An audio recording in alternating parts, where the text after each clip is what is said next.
Et stop, tu roules sur le boulevard BD? Tu ne sais pas quoi offrir à Noël? Mais va consulter cette vidéo avec la liste des 15 meilleurs albums de l'année certifiés par Boulevard BD.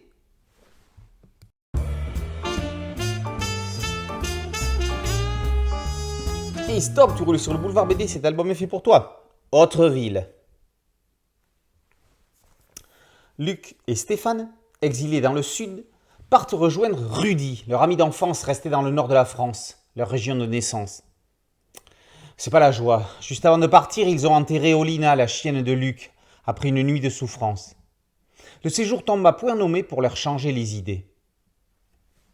Ou pas. Alors qu'ils approchent de leur destination, autre ville, ils apprennent à la radio qu'une découverte macabre a été faite non loin de là. Un corps démembré a été retrouvé dans des sacs plastiques. Bref, ils ne sont pas venus pour mener l'enquête. Arrivés chez Rudy, ils retrouvent Graziella, sa femme, qui veut qu'on l'appelle Grace. Tous les quatre étaient à l'école primaire ensemble, avec un cinquième larron, Étienne, qui a acheté une maison au bout de la rue. Il ne va pas tarder à débarquer. La joie des retrouvailles, somme toute fort sobre, va rapidement laisser place pour Stéphane à un sentiment étrange. Alors qu'il se sentait tout excité de retrouver les lieux de son enfance, lors d'une promenade, Étienne, doté d'un pessimisme chronique, lui pointe du doigt une atmosphère sombre insidieusement installée dans la société. Docteur en nanophysique, ce dernier présente à son camarade une machine qu'il a conçue tout seul, installée dans sa maison, offrant une expérience immersive en survolant virtuellement les localités de la région. De retour tous ensemble, le repas des copains mêle émotion et confidence avant que la télévision ne leur rappelle qu'un meurtrier sévit dans le coin. Avant de se coucher, Stéphane fait une promenade digestive dans la forêt de son enfance. Des fragments de jeunesse ressurgissent intacts. Connaît-on suffisamment bien les amis avec qui l'on était si intime enfant?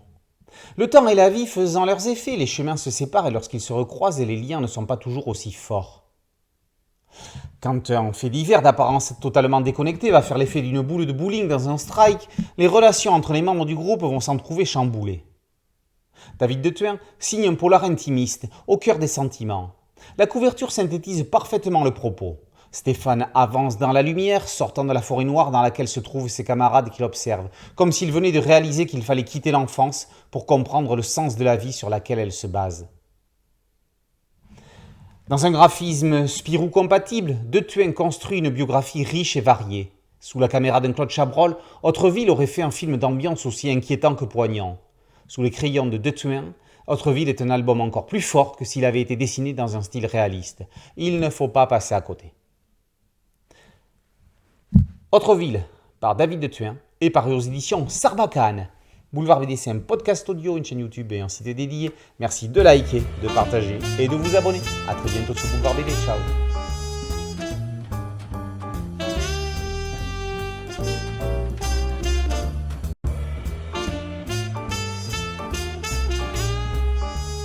Et stop, tu roules sur le boulevard BD, cet album est fait pour toi. La BD super géniale de Chacha.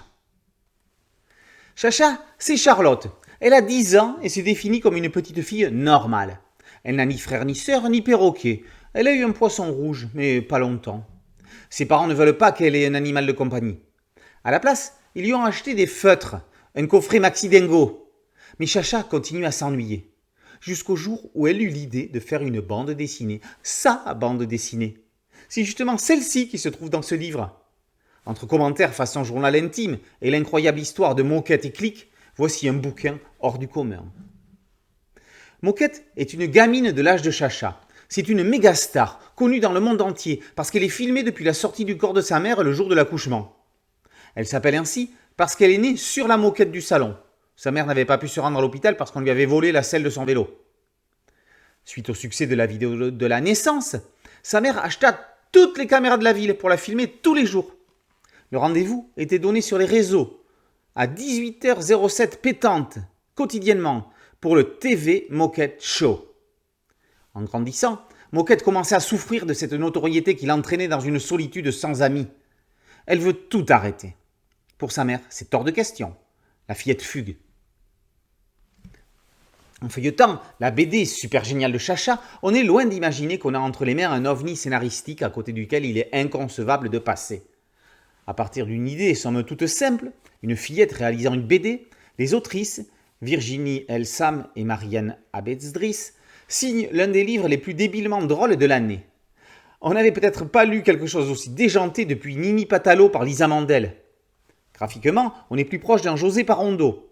On est dans l'ambiance des histoires de Allez raconte, qu'il a dessiné pour 2 albums et une série de dessins animés sur des histoires de Lewis Trondheim.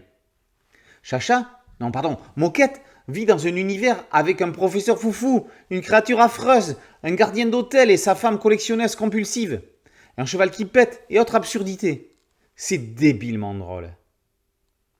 La BD super géniale de Chacha, contrairement à ce qu'annonce l'éditeur, n'est pas que pour les enfants de 8 à 12 ans. Elle a 2 atouts incroyables. 1. Celui de faire passer un excellent moment de lecteur pour tous, avec un livre dans lequel on suit non seulement l'héroïne d'une histoire, mais aussi les ressentiments de sa créatrice. Et 2. Celui de prouver aux gamins qu'ils peuvent oser se lancer dans une BD. Une idée de génie de ces 2 autrices. Cet album est une pépite inattendue. La BD super géniale de Chacha, par Virginie Elsam et Marianne Abezdris, est parue aux éditions Ozu. Boulevard BD, c'est un podcast audio, une chaîne YouTube et un site dédié. Merci de liker, de partager et de vous abonner. A très bientôt sur Boulevard BD. Ciao.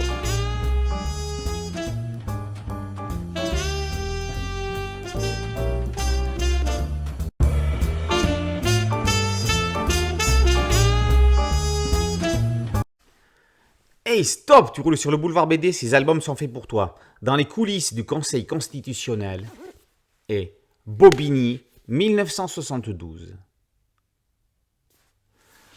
1971. Marie-Claire a 15 ans.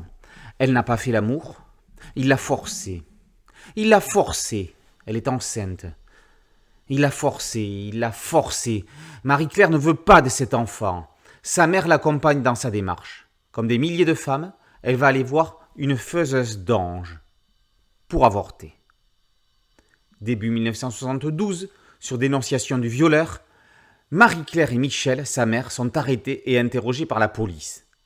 Quiconque par aliment, breuvage, médicaments, manœuvre, violence ou par tout autre moyen aura procuré ou tenté de procurer l'avortement d'une femme enceinte ou supposée enceinte, qu'elle y ait consenti ou non, sera puni d'un emprisonnement d'1 an à 5 ans et d'une amende de 1 800 à 100 000 francs.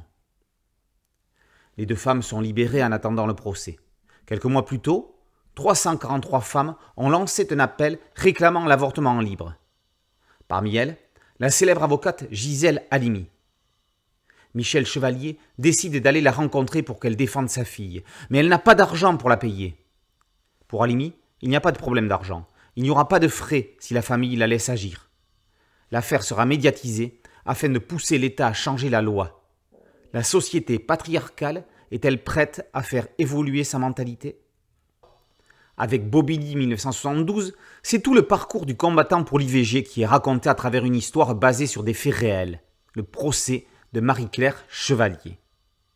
La loi Veil est en ligne de mire, mais avant d'en arriver là, il aura fallu tout le talent et la puissance d'une Gisèle Halimi, avocate qui réussit à embarquer l'opinion publique.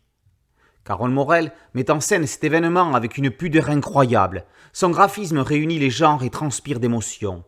Pour rester dans la militance, Carole Morel, futur Grand Prix d'Angoulême. Marie Bardieu-Vaillante montre à toutes les femmes du XXIe siècle qu'il ignorait qu'il aura fallu se battre il y a 50 ans pour qu'elles connaissent enfin la justice de leur liberté. Bobigny 1972 et dans les coulisses du Conseil constitutionnel raconte des pans de la politique de la Ve République. Chacun dans son style explique comment les mentalités ont évolué dans le sens de la fraternité et de la sororité, de la liberté et surtout de l'égalité. Au-delà de ça, en 2024, les femmes prennent enfin le pouvoir dans le milieu de la bande dessinée et c'est tant mieux. Bobigny 1972 par Marie Bardieu-Vaillante et Carole Morel. Dans les coulisses du Conseil constitutionnel, par Marie Bardieu-Vaillante et Gali, sont tous 2 parus aux éditions Glénat. Boulevard BD, c'est un podcast audio, un site dédié et une chaîne YouTube. Merci de liker, de partager et de vous abonner. A très bientôt sur Boulevard BD. Ciao.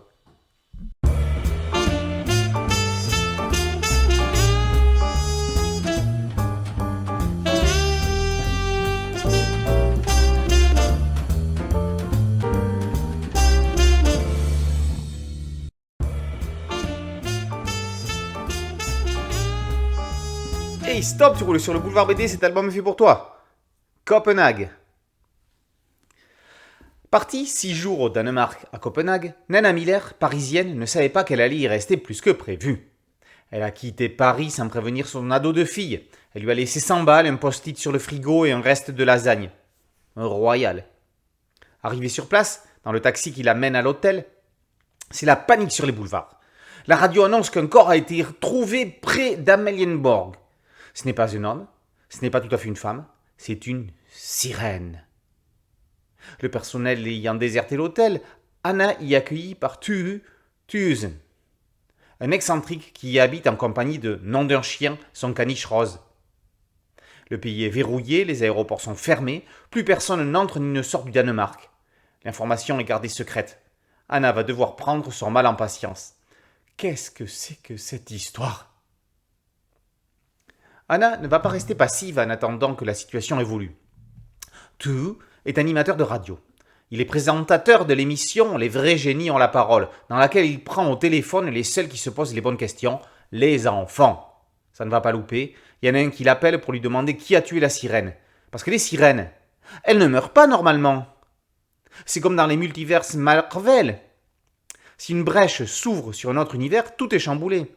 Il faut qu'un gardien de l'univers remette les choses en ordre.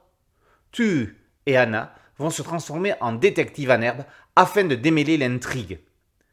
Un gourou, un club de caniches, le célèbre parc d'attractions Tivoli en plein centre-ville, des terroristes, la capitale du royaume du Danemark et le théâtre d'une affaire bien mystérieuse.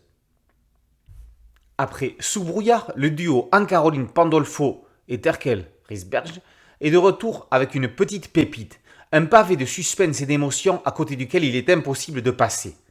Terkel Risberg enveloppe l'histoire dans un style proche de celui de Christophe Blain. On est tout de suite pris dans l'action. La problématique est posée dès les premières pages. Bien sûr, les liens entre Anna et Tu vont évoluer au fil de l'histoire. L'ours fêlé qu'est le Danois va se transformer en doux quidulte. La rigide française, dont on ne connaîtra jamais vraiment la raison du voyage, va être attendrie par le moustachu. Jusqu'à quel point ? On est dans une tragicomédie où les scènes les plus cocasses, comme une réanimation de caniche après un séjour dans l'eau, côtoient des instants très sérieux, comme l'autopsie de la sirène. Anne-Caroline Pandolfo aborde le sujet des dérives sectaires et du terrorisme. On ne peut s'empêcher de penser aux attentats perpétrés à Copenhague en 2015. Ce livre n'en serait-il pas une version décalée ? Cette histoire a l'air futile et fantaisiste, mais elle est très profonde. Un des plus beaux messages qui soit est délivré dans l'une des dernières scènes de l'album, lors d'une conversation entre Tu et l'un de ses jeunes auditeurs. Copenhague est de ces bijoux grâce auxquels, contre toute attente, on n'est pas tout à fait le même après l'avoir lu.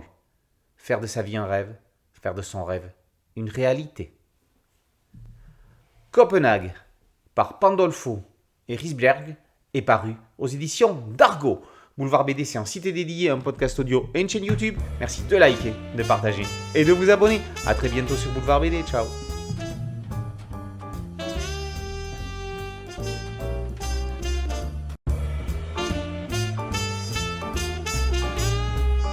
Et stop, tu roules sur le Boulevard BD, cet album est fait pour toi. Le combat d'Henry Fleming. La mère d'Henry Fleming va devoir se faire à l'idée. Son fils est engagé chez les Yankees. Passer son temps derrière le cul d'une mule à labourer les champs n'a jamais fait rêver personne. Les copains ont déjà quitté le village pour aller se battre. Toute la région est à feu et à sang. Il n'en fallait pas moins à Henry pour se décider à enfiler l'uniforme. Il part. Le jeune homme va vite déchanté. Au lieu de se réjouir et fêter ça avec les autres, il se demande s'il sera capable de rester dans le rang quand les premiers tirs vont s'abattre. Aura-t-il les tripes de ne pas fuir comme un lâche ? Quel genre de soldat est-il au fond ? Quel genre d'homme ? Demain, il va assister à l'une des plus grandes batailles qu'il n'y ait jamais eues. Pendant que la cavalerie va faire diversion du côté de Richmond, les troupes d'infanterie dont fait partie Henry seront face aux sudistes. Compagnie, en avant, marche ! Cette fois-ci, les soldats du 304e régiment y vont pour de bon. Si certains sont pleins d'entrain, on va mettre une raclée aux rebelles, on va les prendre par surprise et les massacrer. D'autres sont plus inquiets. J'espère que mon fusil tire droit. Je voudrais que mon chien soit là. Dès les premiers tirs, Henry se trouve coincé de chaque côté, prisonnier au milieu d'un troupeau de moutons qu'on envoie à l'abattoir.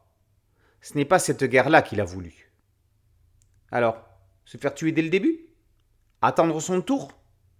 Son pote Wilson est persuadé que c'est sa première et dernière bataille. Il lui confie des lettres pour qu'il les remette à ses vieux. Dans cette putain de fumée, on ne voit pas sur quoi on tire. Comment Henry va-t-il vivre son combat? Combat contre l'ennemi ou contre lui-même? Steve Cusor adapte The Red Badge of Courage, un roman de Stephen Crane datant de 1894. Contrairement à la plupart des histoires de guerre avec ses héros et ses lâches, dans des lieux définis et à un instant historique précis, celle-ci met en exergue l'événement sans endroit ni date précise.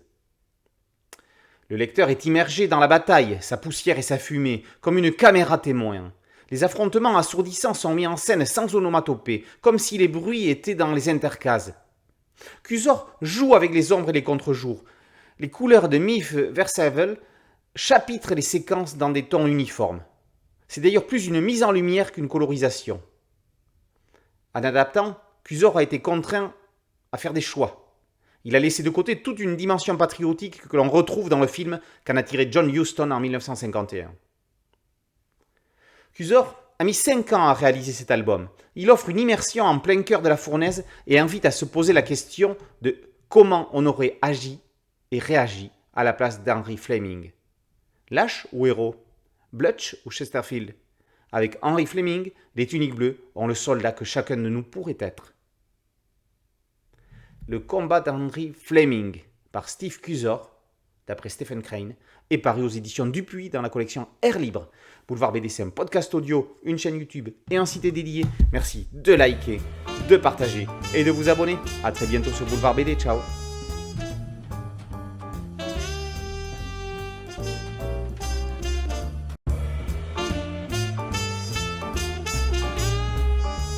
Stop, tu roules sur le Boulevard BD, cet album est fait pour toi. La cuisine des ogres, 3 fois morte. Dans une cité moyenâgeuse, un groupe d'orphelins tente de glaner ce qu'ils trouvent pour arriver à se sustenter. Pas facile d'arriver tous les jours à manger à sa faim. Quelques légumes oubliés feront une soupe qui permettra de se remplir un peu l'estomac. Mais d'autres queues cherchent à se remplir la panse, et avec des enfants.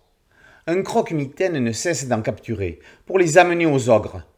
Le jour, ou plutôt la nuit, où les compagnons de 3 fois mortes vont se faire attraper, la gamine va ameuter le quartier pour alerter la population. Le chevalier de Saint-Ombre la fait grimper sur la croupe de son cheval au galop pour rattraper le ravisseur et ses otages pris dans le sac. Ils ne vont réussir qu'à se faire attraper eux aussi. Direction la cuisine des ogres, pour se faire croquer. Mais ça, c'est sans compter sur la détermination de 3 fois mortes. Comme son nom l'indique, déjà morte 3 fois, que pourrait bien craindre notre orpheline? Dès leur arrivée chez les ogres, ils sont vendus. Certains sont tout de suite mis au courbouillon, d'autres sont engraissés quelques mois, et les derniers sont destinés au hachoir, avec les quartiers de roc marinés au vin de cassis. C'est justement le cas de notre héroïne qui va réussir à échapper au carnage. Va commencer alors pour elle une grande aventure dans les bas-fonds de l'antre des ogres. Entre fantômes, kraken et chèvres, 3 fois morte va devoir user d'alliances, de stratégies et de négociations pour éviter à ses compagnons de devenir les ingrédients d'une recette gastronomique. Fabien Vellman retrouve sa veine de conteur de Jolies Ténèbres. Il se rapproche des poncifs originels chers à Charles Perrault et aux frères Grimm, qui, sous couvert d'histoires édulcorées au fil des réécritures et adaptations, traitaient de thèmes dramatiques aussi graves que l'abandon, l'inceste, la culpabilité ou l'emprise. La cuisine des ogres ne déroge pas à la règle. Le final hors du commun repousse les limites du concept en rebattant les cartes entre les personnages pour une éventuelle suite qui pourrait amener sur un nouveau point de vue. Au dessin, Jean-Baptiste Andréae poursuit sa carrière sans faute. Il soigne chacun de ses albums, chacune de ses planches, chacune de ses cases, avec un respect du lecteur qui fait de lui l'un des meilleurs dessinateurs de sa génération. Depuis Mange-Cœur, au début des années 90, il développe des univers fantastiques mêlant humains et animaux et créatures fantastiques, privilégiant toujours la qualité par rapport à la quantité. Ici, des scènes remarquables sur le lac montrent quelques cases exceptionnelles tant par leur cadrage que par leur exécution, comme cette image en plongée où le kraken glisse sous l'embarcation des personnages, ou cet autre vu de côté sous l'eau lorsqu'un éléphant pousse la saucière sur laquelle a pris place 3 fois morte. À mettre dans les mains de tous ceux qui aiment frissonner, la cuisine des ogres est l'un des événements tout autant scénaristiques que graphiques de l'année. Immanquable. La cuisine des ogres, 3 fois morte, par Vellman et André Hay, est paru aux éditions Rue de Sèvres. Boulevard BD, c'est un site dédié, un podcast audio et une chaîne YouTube. Merci de liker, de partager et de vous abonner. A très bientôt sur Boulevard BD. Ciao.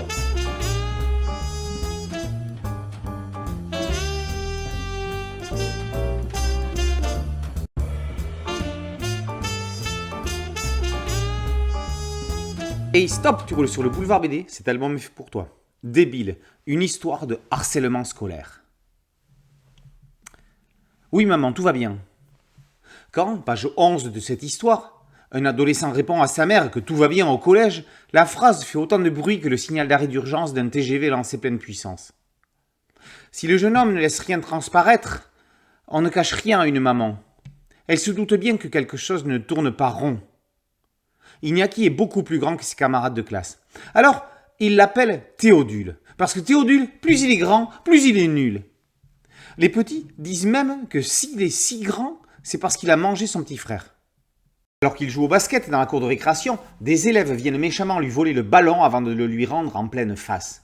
Il n'a pas de réflexe, ce débile. Débile, une histoire de harcèlement scolaire, est construite comme ces films d'horreur dont la tension monte crescendo jusqu'à atteindre un paroxysme insoutenable. Horreur, oui, le harcèlement est bien une histoire d'horreur. Tout ça parce qu'il est de plus grande taille que la moyenne. Iñaki est la risée du collège. Si tout commence par des phrases des plus jeunes, soi-disant drôles, sibyllines, quand les plus grands vont s'attaquer au jeune homme, tout va prendre une autre dimension. L'un d'eux va jusqu'à lui faire manger ses excréments. Et quand la spirale du cauchemar tourne dans le mauvais sens, rien ne semble pouvoir l'arrêter. Même la prof de maths, qui au départ prévient la maman qu'il y a quelques chamailleries mais que ce n'est rien de grave, finit par se ranger du côté des moutons de Panurge. Ce n'est pas qu'elle se moque de lui, mais elle ne voit rien de ce qui se passe réellement. Elle lui reproche ses erreurs d'opération et le réprimande pour ne pas avoir éteint son téléphone. Alors que c'était justement un harceleur qui profitait de l'instant pour l'accabler. Bref, cette accumulation de problèmes va pousser Iñaki à songer au suicide. Si débile, une histoire de harcèlement scolaire est une histoire si forte, c'est certainement et dramatiquement parce qu'elle est basée sur des faits réels. Elle est basée sur le témoignage d'Iñaki Zubizarreta, ancien basketteur espagnol, victime de harcèlement scolaire qui a trouvé sa résilience dans le sport. S'il peut le raconter aujourd'hui, c'est que, heureusement, ça s'est bien terminé pour lui, parce qu'à un moment donné, il y a eu une prise de conscience salvatrice. Depuis quelques années, le sportif donne des conférences et fait des interventions en classe pour dénoncer cette engeance. Fernando Lior et Miguel Porto ont adapté son récit dans cette BD parue en Espagne en 2020 et que les éditions des Ronds dans l'eau ont eu la bienfaitrice idée de traduire en français. Le harcèlement scolaire est un problème aujourd'hui pris à bras-le-corps par le ministère de l'Éducation nationale. Depuis 3 ans, les enseignants sont sensibilisés et formés dans le programme phare, un plan global de prévention et de traitement des situations de harcèlement. Le but est d'éduquer pour prévenir les phénomènes de harcèlement, former une communauté protectrice autour des élèves, intervenir efficacement sur les situations de harcèlement, associer les parents et les partenaires de l'école au déploiement du programme et mobiliser les instances de démocratie scolaire, les conseils de vie lycéenne et autres, et le comité d'éducation à la santé, à la citoyenneté et à l'environnement. C'est beaucoup plus complexe qu'il n'y paraît. Il faut expliquer aux élèves et à leurs parents ce qu'est et ce que n'est pas une situation de harcèlement. On ne peut rien prendre à la légère. L'objectif sera réellement atteint lorsque tous les personnels éducatifs auront pu mettre en place de manière efficiente les protocoles permettant de sauver des destins et des vies. Ce livre y contribue. En démontrant au lecteur qu'un harcelé est une victime et non pas un coupable, comme les bourreaux voudraient le laisser paraître. En démontrant que la vengeance n'est pas la réponse face à la bêtise et à la méchanceté. Débile, une histoire de harcèlement scolaire et de ces livres d'utilité publique à intégrer dans tous les CDI des collèges et lycées de France. Et d'ailleurs. Si j'étais ministre, je n'achèterais un pour chaque établissement scolaire. Débile, une histoire de harcèlement scolaire par Fernando Lior et Miguel Puerto est paru aux éditions des Ronds dans l'eau. Boulevard BD, c'est un podcast audio, un site dédié et une chaîne YouTube. Merci de liker, de partager et de vous abonner. A très bientôt sur Boulevard BD. Ciao.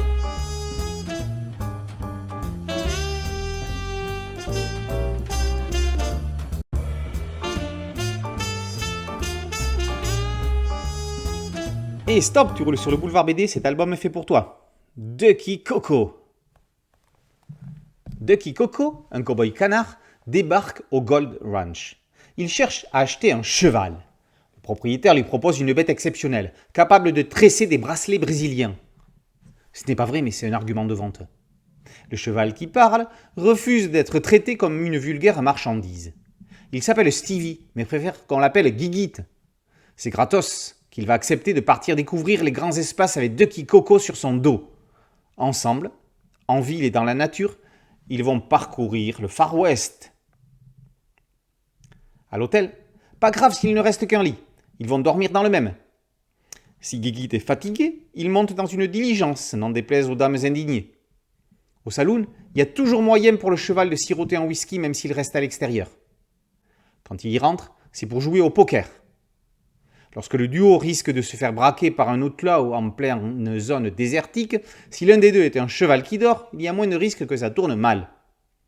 Dans ce monde sauvage, détecter les bandits, c'est bien. Détecter les menteurs, c'est parfois moins évident, mais on peut quand même y arriver. Sacré chercheur d'or qui tente d'éloigner des visiteurs qui auraient des velléités pour orpailler avec eux. Ducky et Guiguit est l'un de ces duos improbables que l'on croise souvent au cinéma ou en bande dessinée. Leur monde naturellement déjanté est à mourir de rire. À l'instar de Lucky Luke et Jolly Jumper, Ducky et Guiguit sont d'une complicité exemplaire. Comme Lucky, Ducky est relativement lisse. Ce sont les gens qu'il croise qui sont azimutés. Rien ne le surprend. Il fait son job de cow-boy, justifié quand il le faut, mais ce n'est pas non plus son but premier. Si Jolly Jumper se contente de commenter, Guiguit fait ce qu'il veut quand il veut, comme s'il était un humain. Roublard, pas très délicat, il est sans gêne, mais sait se montrer serviable. Dans une pure ligne claire et des aplats de couleurs, Anouk Ricard réinvente le western. C'est débile au sens noble du terme. Philippe Catherine pourrait jouer le rôle de Ducky, s'il avait un bec. Ricard invoque Ionesco pour un album arrangé à côté de ceux d'Emily Gleason. L'autrice ne peut pas nous laisser sans suite. Absurdement génial. Ducky Coco, par Anouk Ricard, est paru aux éditions 2024. Boulevard BD, c'est un podcast audio, une chaîne YouTube et un site dédié. Merci de liker, de partager et de vous abonner. A très bientôt sur Boulevard BD. Ciao.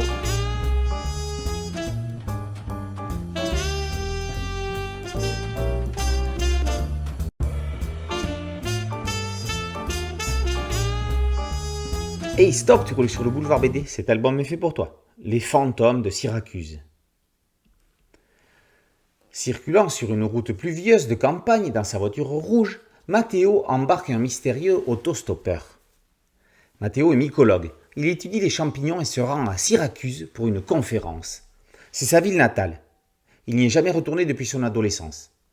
Le passager lui propose d'emprunter un raccourci pour gagner du temps, puis demande à se faire déposer en plein désert. Ce maudit autostoppeur, maudit dans tous les sens du terme, a dérobé le portefeuille de son conducteur. Ce n'est pas l'argent qui l'intéresse, mais son âme. Désormais, elle lui appartient. Pour Matteo, la suite de la route sera psychédélique. Après un virage raté et une chute dans l'eau, un silure le ramène à la surface. Il regagne la route et trouve un véhicule pour l'emmener jusqu'à destination. Arrivé sur place, il trouve une ville à demi en ruine. Son cousin Tancred, une scientifique hors du temps, à moins que ce ne soit lui qui le soit, ainsi que l'autostoppeur qu'il avait pris et qui lui avoue être un modeste passeur de vie à trépas. Le voyage concret de Matteo Galeone va se transformer en expédition hors des frontières du temps. L'aventure du professeur de mycologie ressemble à ce genre de rêve que nous faisons tous. On croise des connaissances, familles, collègues ou amis dans des lieux improbables. On passe d'un lieu à l'autre comme s'ils étaient contigus. On flotte dans des situations déjà vécues ou presque. Mais Matteo n'est pas dans un rêve. Il est dans un autre état que l'on comprend plus qu'on ne le découvre au fil de l'album et que la dernière scène ne fait que confirmer, mais toujours à demi-mot, sans l'énoncer. 4 ans après Les Passe-Tableaux, album paru aux éditions de La Cafetière, quel plaisir de retrouver Jean-Pierre Dufour, accompagné ici du scénariste Alexandre K. Ce dessinateur, parmi les fondateurs de l'association, ayant publié essentiellement chez Rackham, a sorti seulement 13 albums en 44 ans, dans un graphisme qui n'appartient qu'à lui. Arrangé avec des auteurs comme Fabrizio Borini, José Parondo ou Tofepi, il a un côté Jean-Michel Follon, influence démontrée dès la couverture. Chaque case, chaque planche est un enchantement. Dufour est inclassable et rare.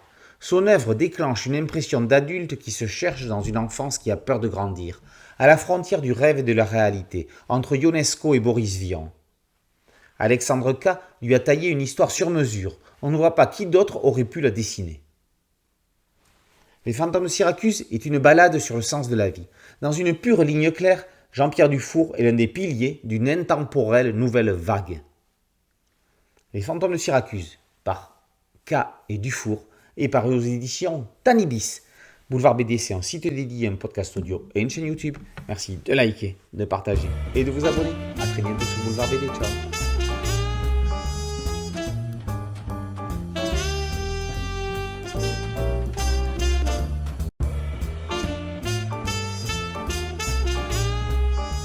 Et stop, tu roules sur le Boulevard BD, ces comics sont faits pour toi. Damn Them All, tome 1, et Là où gisait le corps. Pelican Road, été 1984. Une rixe oppose 3 jeunes gens. Karina reproche à Sid de l'avoir largué. Tommy s'en mêle, Sid gifle Karina. Tommy s'interpose. Sid lui explose la face. On se sent impuissant quand la violence se déchaîne. Sauvé par le gong, Palmer, le flic du coin, se pointe et met les choses en ordre en ordonnant à Sid de se casser sous peine de l'envoyer en tôle pour trafic de crack ou de coke. Mrs. Wilson, la commère du quartier, a tout vu. Tout comme Tony, la femme délaissée du docteur Ted Melville, psychiatre de son état. Mais elle n'est pas si délaissée que ça parce qu'elle se réchauffe dans les bras de Palmer. Ajoutons à tout ce petit monde Lila Nguyen, une gamine déguisée en super-héroïne qui fourre son nez partout, Ranko, un vétéran sans-abri, et Jack Foster, un détective privé qui pose des questions auxquelles tout le monde n'a pas forcément envie de répondre. Les Desperate Housewives de Wisteria Lane n'ont rien à envier au microcosme de Pelican Road. Le scénariste Ed Brubaker offre un nouvel exercice de style incroyable. Commençons par le titre, énigmatique, Là où gisait le corps. On s'attend à un whodunit, tout ce qu'il y a de plus classique. Eh bien non, le corps va mettre 102 pages à apparaître. Toute la première partie est comme un puzzle que l'on commence en assemblant tous les contours. Un plan des lieux est placé en introduction, ainsi que les portraits des 9 principaux protagonistes du récit. On se plaît à essayer de deviner lequel d'entre eux sera le fameux corps, à moins que ce ne soit quelqu'un d'autre qui n'y est pas représenté. Les personnages s'adressent au lecteur comme si ces derniers les interrogeaient. Après avoir découvert le final, désarmant, dans la postface, Brubaker expose sa démarche scénaristique. Ce type est un génie. Au dessin et aux couleurs, le père et le fils Phillips imposent leur style. Si le graphisme est irréprochable, il reste classique, mais est transcendé par une colorisation qui prend une importante part artistique à l'album, avec ses aplats et ses ombres qui déstructurent parfois les images. Les auteurs de Reckless nous avaient déjà épatés avec Night Fever. Avec Là où gisait le corps, le trio Brubaker-Phillips s'installe définitivement dans la liste des auteurs majeurs de la bande dessinée internationale. On pourrait inventer pour eux le premier Grand Prix d'Angoulême décerné à un groupe d'artistes indissociables. Là où gisait le corps, par Brubaker et Phillips, et Damn Them All, tome 1, par Spurir et Adlar, sont parus aux éditions Delcourt dans la collection Comics. Boulevard BD, c'est un site dédié, un podcast audio et une chaîne YouTube. Merci de liker, de partager et de vous abonner. A très bientôt sur Boulevard BD. Ciao.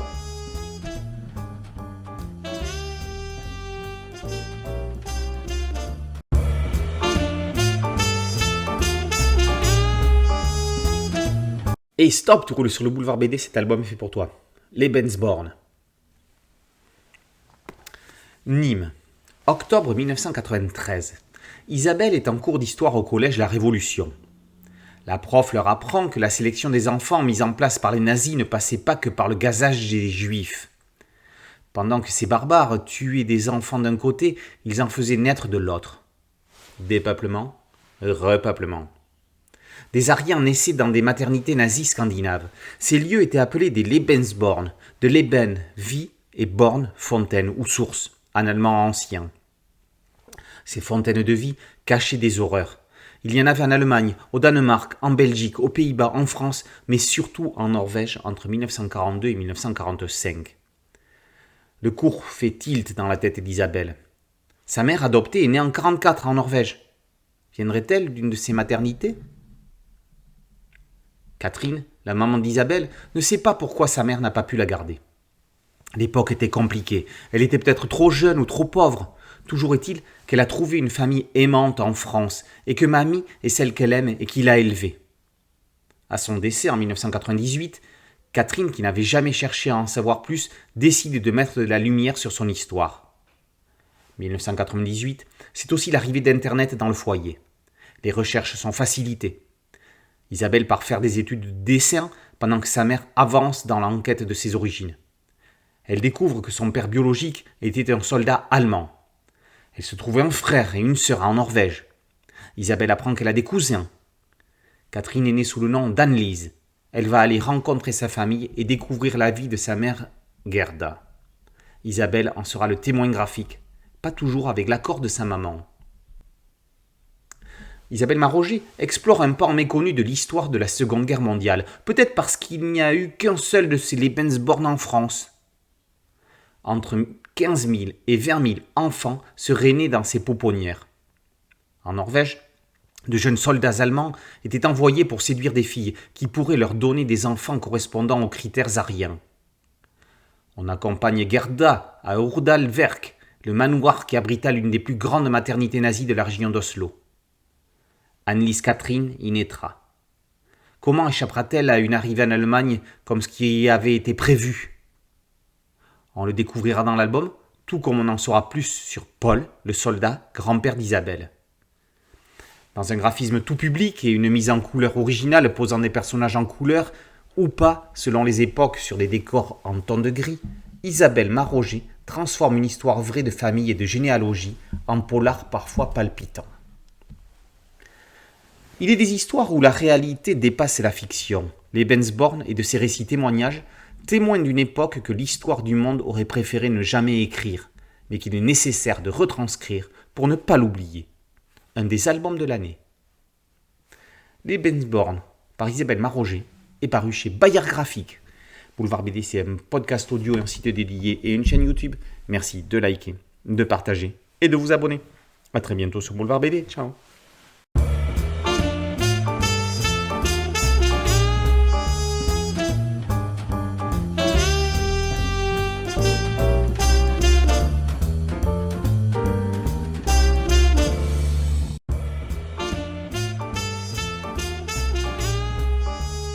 Hey, stop, tu roules sur le boulevard BD, cet album est fait pour toi. Le meunier hurlant.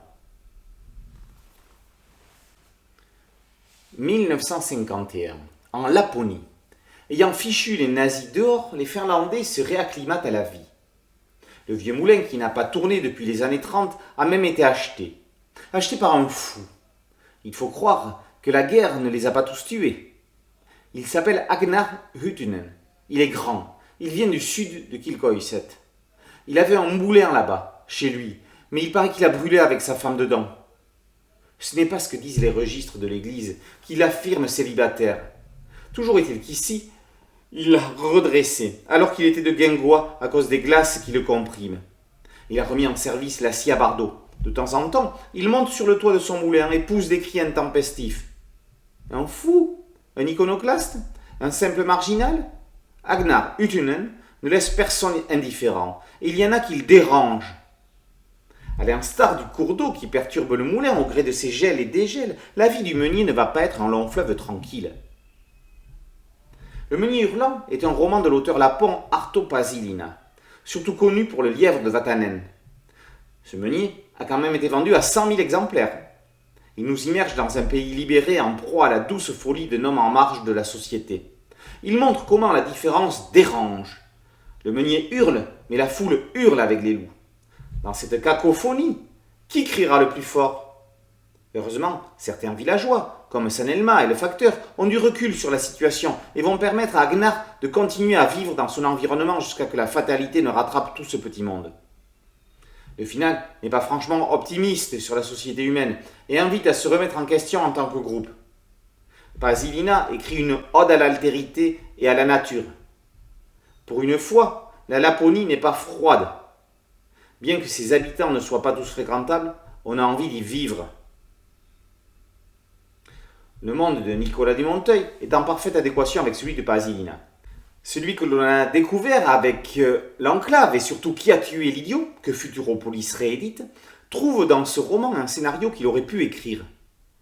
Les histoires de Dumonteuil sont peuplées de fous, mais ceux-ci ne sont jamais des fous dangereux enfermés dans une camisole. Les fous de Dumonteuil et ce meunier sont des gens qui ne marchent pas au rythme de la société. Ils sont peut-être même en avance sur leur temps. On verserait même une larme sur eux. Nicolas Dumonteuil traite son dessin en niveau de gris sépia, un gris légèrement teinté de marron, assez inédit, un vrai travail graphique qui donne tout son sens aux médias bande dessinée. Avec ce meunier hurlant, Futuropolis frappe fort pour ses 50 ans. Nicolas Dumonteuil livre l'un de ses meilleurs albums. On est tous le fou de quelqu'un. Dans la peau d'Agnar, on peut en être fier. Un album indispensable. Le meunier hurlant, par Dumonteuil, est paru aux éditions Futuropolis.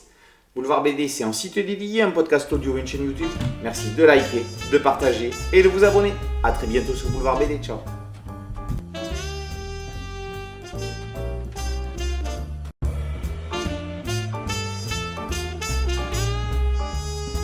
Top, tu roules sur le Boulevard BD, cet album est fait pour toi. Minuit passé. Il y a ceux qui dorment, il y a ceux qui rêvent. Il y a ceux qui trouvent la nuit aussi claire que le jour. Et d'autres pour qui le jour est aussi sombre que la nuit. Papa, tu fais partie desquels? Minuit sonne. Les tic-tac réveillent Guerlain qui s'est endormi sur le sofa avec son fils Nice dans les bras. Il se lève délicatement pour aller le déposer dans son lit. Alors que le petit garçon replonge dans les bras de Morphée avec juste la force d'avoir pu souhaiter une bonne nuit à son père, ce dernier s'apprête à vivre une nouvelle nuit d'insomnie. Guerlain vient de revenir dans le manoir de son enfance, celui qui lui ont laissé en héritage de leurs parents ses 3 grandes sœurs. Il y séjourne avec son fils de 7 ans. Daphné, l'épouse et mère, est en déplacement pour son travail d'artiste. Guerlain aménage les lieux et veille à l'éducation de Nice. En ouvrant une armoire, 3 corneilles s'échappent. Comment sont-elles arrivées là? Elles ne quitteront pas la maison, mais ne se laisseront pas attraper pour autant, déposant çà et là des pétales de fleurs. Comment ont-elles pu en récupérer puisque les fenêtres étaient closes? Et quelle est cette ombre courant dans le jardin que Guerlain prend pour Nice alors que celui-ci est dedans? Le mystère va s'épaissir lorsque, au moment de la lecture du soir, d'étranges bruits vont se faire entendre. Un esprit? Nice va lui demander de frapper 2 coups s'il veut que papa poursuive l'histoire. Un seul coup pour non. Ça tombe bien, mais ça fait un petit peu peur. Après les fleurs de grand frère et le jardin Paris, sans oublier une incursion dans l'univers des légendaires, Gaël Geniller signe un 3e one-shot de toute beauté, dans le fond comme dans la forme. L'histoire se passe en Angleterre dans les années 20, tout comme le jardin Paris. Si l'histoire n'avait pas été un huis clos, les personnages auraient pu se croiser puisque la Rose de Paris vient se produire à Londres. Plus qu'une histoire de spiritisme, Minuit passé est un récit sur la difficulté de quitter l'enfance. Peut-on retrouver dans les lieux du souvenir les états d'âme de jadis? Dans l'histoire, Nice est beaucoup plus adulte que son père. Il s'avère être un fin analyste. Il arrive que certains fantômes ne sachent même pas qu'ils sont morts. Il faut savoir si l'esprit est là par errance, par vengeance ou par confusion. Ça, c'est l'enfant qui l'explique à l'adulte. Mais que cherche à faire comprendre la maison? Un mot sur la sublime maquette de l'album, avec un jaspage, l'impression sur tranche, qui donne l'impression que l'album sort tout droit de l'époque où se déroule l'intrigue. Un cahier graphique clôture le livre, avant qu'une scène post-générique, comme au cinéma, ne vienne rabattre les cartes de l'avenir des personnages. Si l'écrivain, Yasmina Khadra, n'avait pas utilisé le titre pour Ce que le jour doit à la nuit, pour l'un de ses romans, Gaël Geniller aurait pu appeler son album ainsi. Minuit passé, c'est aussi ce que l'adulte doit à l'enfant qu'il était. Une merveilleuse leçon, ni plus ni moins, sur le sens que l'on donne à sa vie. Minuit passé par Gaël Geniller est paru aux éditions Delcourt. Boulevard BDCM, podcast audio et un site dédié et une chaîne YouTube. Merci de liker, de partager et de vous abonner. A très bientôt sur Boulevard BD. Ciao.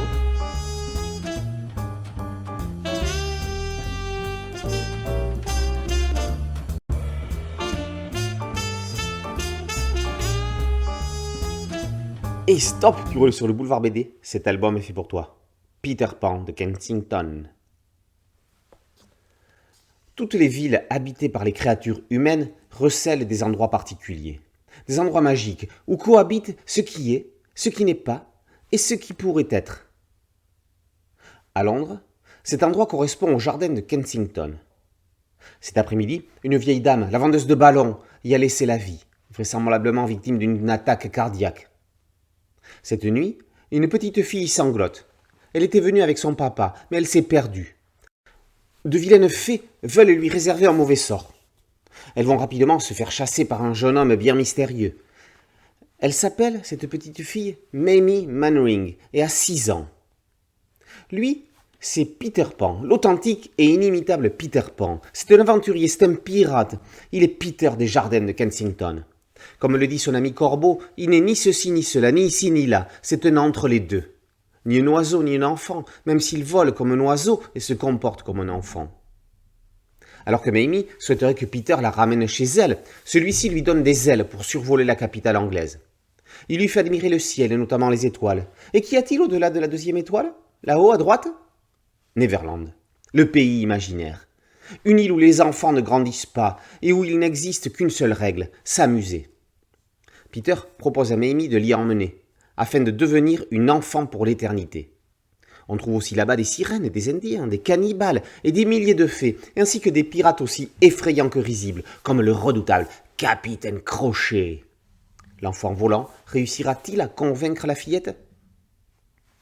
Après Bartleby le scribe d'Herman Melville et Un chant de Noël de Charles Dickens, José Luis Munuera adapte non pas l'histoire de Peter telle qu'on la connaît par le prisme Disney, mais une autre histoire de James Matthew Barrie, publiée en 1902, qui en est en quelque sorte le préquel, dans le recueil The Little White Bird, le petit oiseau blanc. Sous les pinceaux de Munuera, ce récit méconnu prend une dimension féerique, au sens propre du terme. Au sommet de sa carrière, comme touché par la grâce, l'auteur espagnol enchaîne depuis quelques années les coups de maître. Une fois n'est pas coutume, saluons la sublime maquette de Philippe Gielmetti, pour cette collection en général et pour cet album en particulier.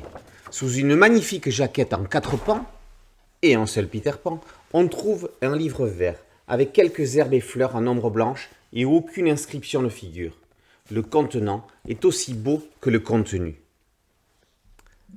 Histoire d'enfance, histoire de deuil, histoire du deuil de l'enfance, Peter Pan de Kensington ne laissera pas insensible, en particulier ceux qui ont oublié de grandir. Elle les confortera dans leur idée de garder leur âme d'enfant. Sublime. Peter Pan de Kensington, par José Luis Munuera d'après James Matthew Barrie et paru aux éditions d'Argo.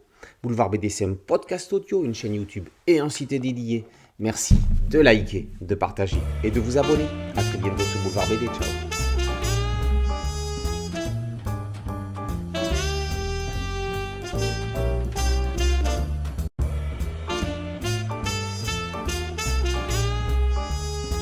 Hey stop, tu roules sur le Boulevard BD, cet album est fait pour toi. Les yeux doux. Après avoir appuyé sur le bouton d'arrêt d'urgence d'une chaîne de production suite à un problème technique, Arsène est viré manu militari. Sous les yeux ébahis de ses collègues, il récupère ses habits et quitte les lieux. Il traverse la ville grisâtre et retrouve sa sœur Annabelle dans leur appartement commun. Elle n'a pas encore 21 ans et ne peut pas encore travailler. Lui vivait pour et par l'atelier depuis des années. Il n'est plus rien du tout. Il n'a plus de statut social, plus de matricule, plus de nom. Il a été effacé du système. Il ne croit pas si bien dire. En sortant de la douche, il se rend compte que son corps lui-même s'efface. Il est devenu invisible. Quelques jours plus tard, Annabelle est surprise par un service de sécurité en train de voler un fruit sur un étalage. De l'autre côté de la caméra, Anatole, l'un des meilleurs employés de la compagnie de surveillance Les Yeux Doux, alerte les vigiles. Quelle belle journée. Encore une fois, il est un travailleur modèle, mais un élément va le perturber au plus haut point. Il ne peut pas se sortir le visage de la voleuse de la tête. Comment la vie peut-elle basculer en un instant? C'est le leitmotiv de ce conte moderne. Celle d'Arsène va prendre un tournant. Comment vivre invisible? Celle d'Annabelle va vriller. De voleuse coupable, elle passe à un statut d'innocente inattendue. Anatole, en effet, a prétexté s'être trompé en l'accusant. Il parvient à la faire libérer. Mais c'est sa vie qui va ensuite changer lorsqu'il va être confondu, preuve à l'appui. Il a menti au sujet d'Annabelle. Il est licencié sur le champ. Il devient lui aussi un paria. Il va découvrir un univers parallèle dans lequel une société d'exclus s'est organisée. Anatole sous clavier et Annabelle et Arsène Serjoin ont rejoint le clan des indigents. Subir ou agir, le peuple des bas-fonds semble avoir décidé. Les yeux doux doit son titre aux images de pin-up disséminées dans les rues de la ville et qui observent, scrutent et surveillent les habitants. Corbeyran écrit une nouvelle version des Misérables, un Notre-Dame de Paris 2.0, car en effet, Les yeux doux est une histoire qui doit beaucoup à Victor Hugo. C'est une fresque romanesque, avec ses héros, ses oppresseurs, ses parias. C'est une grande histoire d'amour comme on en fait peu. C'est aussi une dystopie politique anticapitaliste. Ça peut paraître étonnant, mais le scénario ferait une formidable comédie musicale. Michel Colline a réalisé un travail incroyable. Déjà avec Charbon chez Paquet, il signe un diptyque formidable. Pour Les yeux doux, il a assoupli et dynamisé son trait. Pour couronner le tout, ajoutons une maquette d'album parfaite et ça fait Des yeux doux, un livre immanquable. On parle souvent d'Air libre chez Dupuis, de Grand Angle chez Bambou ou de Signé au Lombard, label de qualité irréprochable. Millefeuille s'ancrent définitivement comme leur pendant chez Glénat, grâce à des albums comme Les yeux doux. Les yeux doux, par Corbeyran et Colline, est paru aux éditions Glénat dans la collection Millefeuille. Boulevard BD, c'est un podcast audio, un site dédié et une chaîne YouTube. Merci de liker, de partager et de vous abonner. A très bientôt sur Boulevard BD. Ciao.